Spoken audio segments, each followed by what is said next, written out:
একবার এক বিস্তীর্ণ জঙ্গলে লিও নামের এক ভদ্র সিংহ লিলি নামের একটি হারিয়ে যাওয়া শিশুকন্যাকে খুঁজে পান। গর্জন করার পরিবর্তে লিও মৃদু শুদ্ধ করে তাকে তার আরামদায়ক গুহায় নিয়ে গেল। জঙ্গলের প্রাণীরা অবাক হয়েছিল, কিন্তু লিওর সদয় হৃদয়কে বিশ্বাস করেছিল। লিও এবং লিলি সেরা বন্ধু হয়ে ওঠে।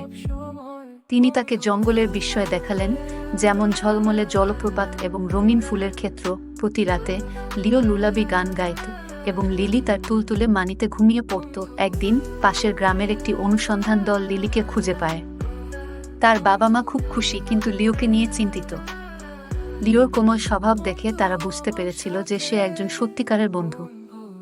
তারা লিওকে ধন্যবাদ জানায় এবং তাকে যে কোনো সময় তাদের গ্রামে যাওয়ার আমন্ত্রণ জানায়। তারপর থেকে লিও প্রায়শই লিলির সাথে দেখা করতেন এবং তারা একসাথে খেলেন, প্রমাণ করে যে প্রেম এবং বন্ধুত্ব সবচেয়ে অপ্রত্যাশিত জায়গা থেকে আসতে পারে। এবং তারা সকলেই সুখে শান্তিতে বসবাস করত।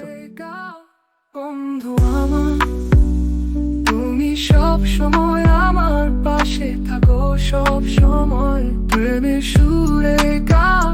বন্ধু আমার, তুমি সব সময় আমার পাশে থাকো, সব সময় বন্ধু।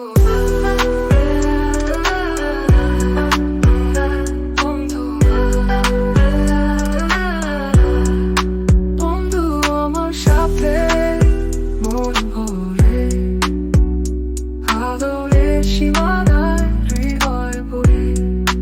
বন্ধু আমার সাথে মন ভরে, আদরে সীমানায় হৃদয় ভরে। বন্ধু তোমার সাথে মন ভরে।